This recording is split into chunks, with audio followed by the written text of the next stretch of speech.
Our queen sits comfortably on her throne and looks back at the desert landscape. Out of all the queens in this deck, she is the one that is portrayed as closest to us. We see Queen of Wands and Queen of Swords as sitting higher than us. We need to sort of look up to see them. Queen of Cups is sitting far away from us. We are looking at her from the other side of the lake. But Queen of Discs sits lower down. She is at our eye level. And it seems like we are right in front of her throne, but she is facing away from us as the only queen whose face we cannot see. Let's hear how Crowley describes her. The Queen of Discs is throned upon the life of vegetation. She contemplates the background, where a calm river winds through a sandy desert to bring to it fertility. Oases are beginning to show themselves amid the wastes. Hello, my name is Beata. Welcome to another episode of my Thoth series. In this one, we will be talking about the Queen of Discs. If you find my videos valuable, you can show your support by becoming a patron or with a one-time donation through PayPal. All links are in the video description below. Thank you very much for considering this.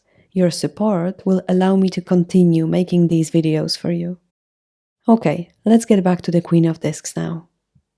So we know our Queen's throne is the life of vegetation. We can see these long green leaves and a pattern sort of like the structure of a pine cone around her. And she looks quite warm and comfortable in her seat. The river behind her, in the middle of the desert, is a symbol of bringing life and abundance to these dry lands. And this is explained by her elemental attribution. As a queen, she is primarily associated with the element of water. And because she is in the suit of discs, her secondary element is earth. So she is the water of earth. And Crowley explains it as the function of that element as mother, which means she is the function of earth as mother. So in other words, she is like Mother Earth. And let's listen to another quote now that will tell us something more about the way she looks. Her armor is composed of small scales or coins, and her helmet is adorned with the great spiral horns of the Markhor. In her right hand she bears a scepter surmounted by a cube, within which is a three-dimensional hexagram, and in her left arm is curved her proper disc, a sphere of loops and circles interlaced. She thus represents the ambition of matter to take part in the great work of creation. She is wearing armor on the top part of her body, like most queens, and she is also holding a symbol of her suit, the disc. And we can see 13 interlaced circles in her disc, and this points us to the 13th path on the Tree of Life. And this is the path of the Empress. This card is showing us the abundance of nature. So the Queen of Discs represents the element of earth in its most creative and life-giving, nurturing aspect, because she introduces the element of water into this energy. Let's have a look at her scepter now. We can see that it's a cube with a three-dimensional hexagram inside it. The cube is one of Platonic solids. I talk more about them in my video about the Eight of Wands. The shape of a cube represents the element of earth, but within it we have a hexagram, and it's interesting that a cube has 6 sides and a hexagram has 6 points, so both of these shapes are connected to number 6, so of course this is Tiferet on the Tree of Life, associated with the energy of the sun. Crowley saw hexagram as another representation of the Tree of Life. It is also a symbol of both feminine and masculine energies joined together in perfect harmony. And I talk more about this symbol in my videos about the Six of Swords and Six of Discs. Here we can see that within the symbol of the element of earth, the hexagram is showing us the potential of this element to create life. It's not just a dry and passive element in this card. Here it's very much an active force that our queen commands. Her armor is made of coins or scales, so she is very well protected, both in a physical sense, but because they are coins, also in the material sense. She is safe from financial worries because she has an ability to generate wealth and abundance whenever she needs to. The helmet of our queen reminds me of the pine cone again, although this could also be braided hair. She also has very long and beautiful curved horns on her helmet. Crowley says that they are the horns of a markhor, and this is a type of a mountain goat. Some authors believe that this is an ancestor of our domestic goat. And it's also interesting that the name markhor comes from Persian, and it means snake or serpent eater. And there is a folk belief that these animals kill and eat snakes. However, this is only half true because they don't actually eat them, but they are known to kill snakes. So symbolically, this animal will be linked to protection. We also have a goat here in this card as a companion of our queen. And Crowley explains it in the following way. Before her stands a goat upon a sphere. There is here a reference to the dogma that the great work is fertility. And we have a goat here in part because of the decans that our queen rules over. She has 2 decans of Capricorn. But also Crowley mentions here the meaning of a goat as a symbol of fertility. The great work is of course alchemy, and Crowley uses this expression to mean something similar to the idea of enlightenment that we would be working towards in other philosophies. And this is, of course, the main goal of our path. So by saying that the great work is fertility, he means that we need an embodied experience in order to achieve our goal. It's not a purely intellectual pursuit. And this also goes back to the symbolism of a hexagram that also relates to this creative and fertile energy that lets us achieve what we want, both in a mundane and practical way, but also in the spiritual realm. Let's have a look at the decans that our queen rules over. This is how Crowley sums it up. She rules from the 21st degree of Sagittarius to the 20th degree of Capricornus. She represents passivity, usually in its highest aspect. Her first decan is the last decan of Sagittarius, ruled by Saturn. This is the Ten of Wands. This card shows us her ability to work very hard, and even a tendency to get overworked and overwhelmed by what she chooses to take on. This decan will be also showing us her shadow side. There will be a tendency in her to be overly controlling and even tyrannical. Crowley describes it in the following way. If ill-dignified, they are dull, servile, foolish. They are drudges rather than workers. Life for them is purely mechanical, and they cannot rise or even seek to rise above their appointed lot. And we can imagine here a female head of a family, a woman that has worked very hard all her life to give a better future for her children. But even after accomplishing this goal, she will still be trying to make decisions for them, and she will still be trying to control their lives. She can never let go of anything, and there is usually also a tendency in her to be house-proud and also be very critical of other people. And in this way, she is similar to the Knight of Discs. They both have a chip on their shoulder, which causes them to be dismissive of people who they see as in some way better than themselves. The first decan of Capricorn, ruled by Jupiter, is the Two of Discs.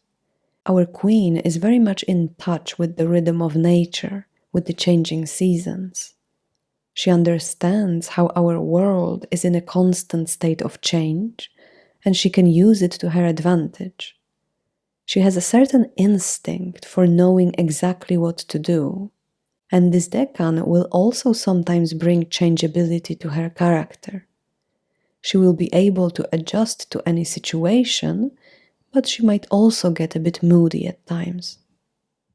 Her last decan is the second decan of Capricorn, ruled by Mars, and this is the Three of Discs. This energy lets her accomplish whatever she wants. She has this immense ability to create a life that she wants, both for herself and for her loved ones. Let's hear what Mork and Crowley tell us about her. Persons signified by this card possess the finest of the quieter qualities. They are ambitious, but only in useful directions. They possess immense funds of affection, kindness, and greatness of heart. They are not intellectual and not particularly intelligent, but instinct and intuition are more than adequate for their needs. These people are quiet, hardworking, practical, sensible, domesticated, often in a reticent and unassuming fashion, lustful and even debauched.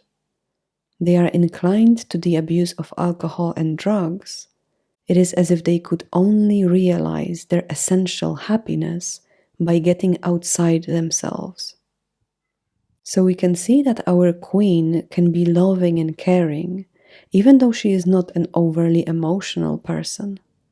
Her care will be shown more in a practical way, in making sure her loved ones have everything they need.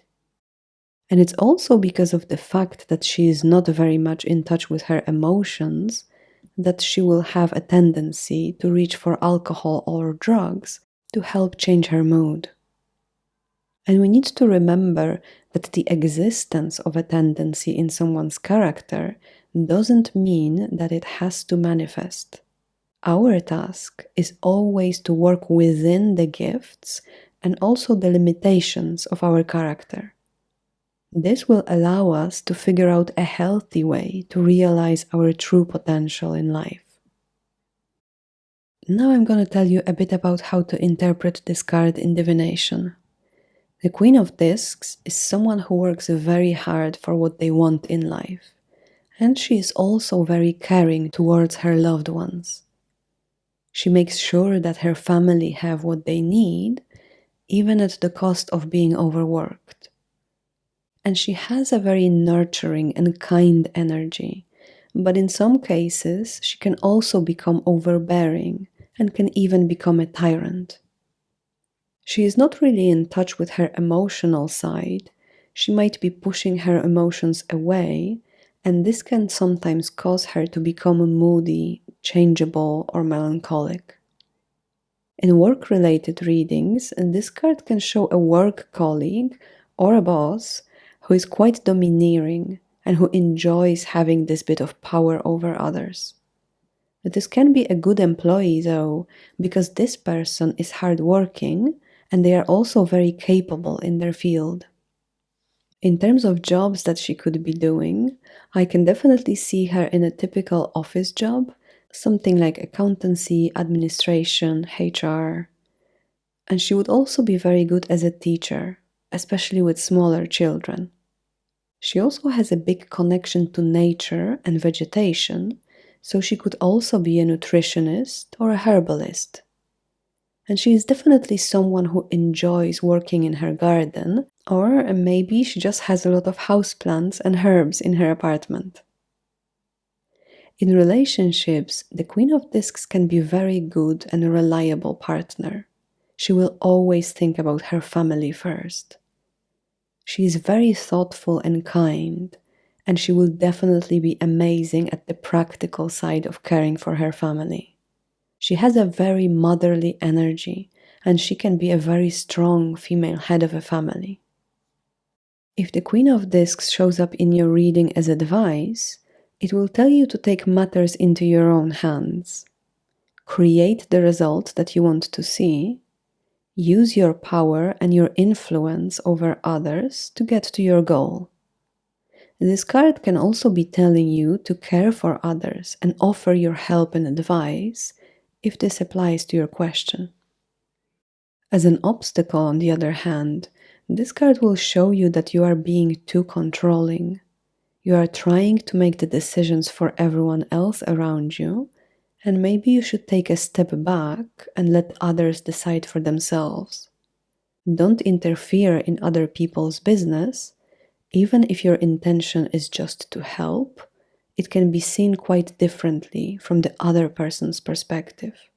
Offer help only when asked for it.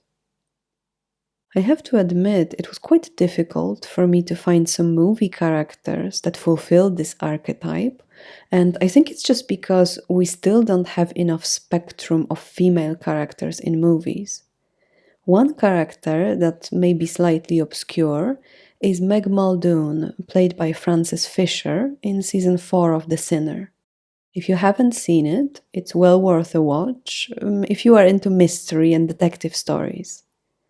Meg is ahead of her family, and she is also calling the shots in the family business. Without giving you too much detail, in case you want to watch it, we can say that she had to make some tough choices in her life concerning her family, and it hasn't always worked out for the best. We can also mention here Marge Simpson, that I think we all know and love. She is the glue that holds the family together, and she is definitely the sane parent of her household. And she is always worried if she notices that someone is not happy, and she is always offering help and good advice.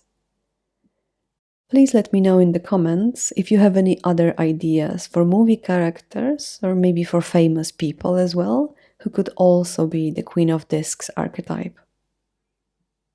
That's it for today. Thank you so much for watching, and please remember to like the video, leave a comment, and of course, subscribe to my channel.